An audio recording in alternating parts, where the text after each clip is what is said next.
What's up, everyone? I just want to give I'm just gonna give you free lessons, okay? And wherever I see this video, just make sure you hook up and always follow, okay? Now, these are things you have to pay attention to. Number one that I'm going to share with you is this formula: 1 over lambda equals RH, okay? Full bracket 1 over n1 square minus 1 over n2 square, okay? RH equals 1.097 times 10 raised to the power 7, okay? This is Rydberg constant. Rydberg, okay? It's the name of the guy who discovered this whole thing. Okay, this equation is used to tell you the wavelength of light or photon.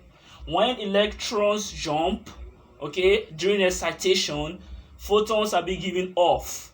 Energy stored is given off as photons. You can calculate the wavelength of the photon. Okay, if you can know the wavelength of the photon, then you can know probably the speed or the velocity, okay, by using this formula V equals F lambda.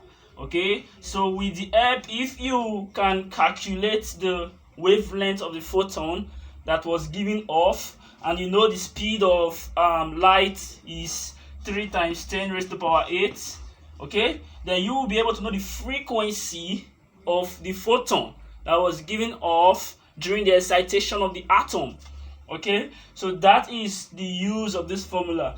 This formula helps you know the wavelength of the photon that was given off during excitation. Then with this formula, V equals F lambda, V becomes C, speed of light, 3 times 10 to the power 8 meters per second. You will be able to know the frequency of this light. Okay, so with Rydberg's equation, we will be able to know everything about light. Okay, we will be able to know everything, the frequency and the wavelength. Those are the main important parts, okay, of light: the frequency, the wavelength. So this is all we have for this free lesson. Make sure you always stay with us. Goodbye.